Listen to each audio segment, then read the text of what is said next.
జమ్మూ, శ్రీనగర్, పెహల్గాం, అనంతనాగ్, పుల్వామా ప్రాంతాల్లో జనజీవనం సాధారణ స్థితిలో కొనసాగుతోంది. ప్రజలు ఎప్పటిలాగానే రోజువారీ పనుల కోసం రోడ్లపైకి వస్తున్నారు. జనజీవనం సాధారణ స్థితికి వచ్చినప్పటికీ పెహల్గాం లాంటి ఘటనలు మళ్లీ పునరావృతం కాకుండా భద్రతా బలగాలు తనిఖీలు నిర్వహిస్తున్నాయి. అనుమానిత వాహనాలు, వ్యక్తులను ఆపి తనిఖీ చేసిన తర్వాత మాత్రమే విడిచిపెడుతున్నాయి. ఇక శ్రీనగర్ నుంచి మరింత సమాచారం మా ప్రతినిధి శివ అందిస్తారు. పెహల్గాంలోని బైసన్ వ్యాలీలో కాల్పుల ఘటన జరిగిన తర్వాత ప్రజెంట్ సిచ్యువేషన్ అంతా కూడా నార్మల్గా ఉంది. వాహన రాకపోకలు కానీ జనజీవనం అంతా కూడా వారి కార్యకలాపాలు కొనసాగిస్తున్నారు. అయినప్పటికీ కూడా మళ్ళా ఇటువంటి పెహల్గాం ఘటనలు పునరావృతం కాకుండా ఉండాలని భద్రతా బలగాలు ఎక్కడికక్కడ పటిష్టమైన భద్రతను ఏర్పాటు చేస్తున్నారు. దానిలో భాగంగానే రోడ్లపైన డాగ్స్ పాడుతూ ఇక్కడ మొత్తం భద్రతా బలగాలు గస్తీ కాస్తున్న పరిస్థితి కనిపిస్తాం. మనం చూస్తున్నాం ఏవైతే డాగ్స్ ఉన్నాయో ఆ మిలిటరీ డాగ్స్తో రోడ్లన్నీ కూడా వరకు స్విచ్ ఆపరేషన్ నిర్వహిస్తూ ఉన్నారు.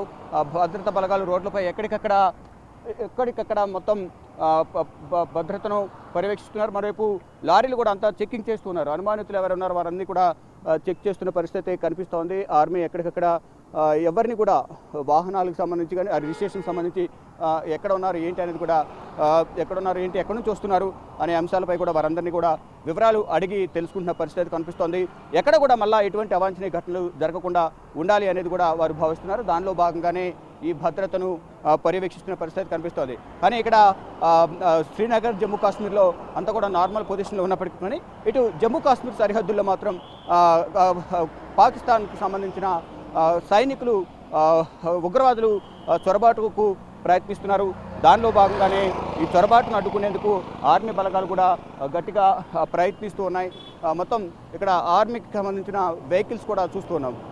బోర్డర్కు వైపుకు వెళ్లేందుకు వాహనాలు, దానిలో సెక్యూరిటీని తరలిస్తున్న వాహనాలు, భద్రతా బలగాలను తరలిస్తున్న వాహనాలు కూడా చూస్తున్నాం. మిలిటరీకి సంబంధించిన వాహనాలన్నీ కూడా ఇక్కడ సిఆర్పిఎఫ్ వెహికల్ కూడా చూస్తున్నాం. దీంట్లో భద్రతా బలగాలను తరలిస్తూ ఉంటారు వాహనాల్లో.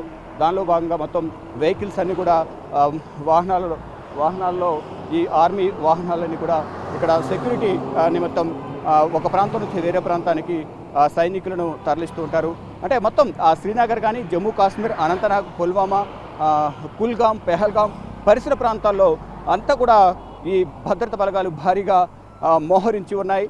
మళ్ళా ఇటువంటి సీన్ రిపీట్ కాకుండా, అంటే వారు కామన్గా సైనిక దుస్తుల్లోనే వచ్చి దాడులు చేస్తున్నారు కాబట్టి ఇక్కడ ఆర్మీ వారిని కూడా కంప్లీట్గా చెక్ చేస్తున్న పరిస్థితి కనిపిస్తుంది. అంటే వారికి సంబంధించిన బెటాలియన్ కానీ వారి బ్యాడ్జెస్ నెంబర్స్ ఉంటాయి కాబట్టి వారికి ఒక అవగాహన ఉంటుంది కాబట్టి ఎవరైనా అనుమానితులు ఉంటే అటువంటి వారిని కూడా ఇక్కడ భద్రతా బలగాలు చెక్ చేస్తున్నాయి. మొత్తంగా చూసుకుంటే కనుక పెహల్గాంలోని బైసన్ వ్యాలీలో కాల్పుల ఘటన తర్వాత అన్ని ప్రాంతాల్లో జనజీవనం సాధారణంగా కార్యకలాపాలు కొనసాగిస్తున్నప్పటికీ ఇటు ఆర్మీ మాత్రం నిర్లక్ష్యం వహించకుండా ఎక్కడికక్కడ భారీ భద్రతను ఏర్పాటు చేసి వాహనాలను కానీ అనుమానితులు కానీ వారిని చెక్ చేసిన తర్వాత మాత్రమే విడిచిపెడుతున్న పరిస్థితి కనిపిస్తూ ఉంది. కెమెరామెన్ కన్నయ్య కుమార్తో శివ, బిగ్ టీవీ, శ్రీనగర్.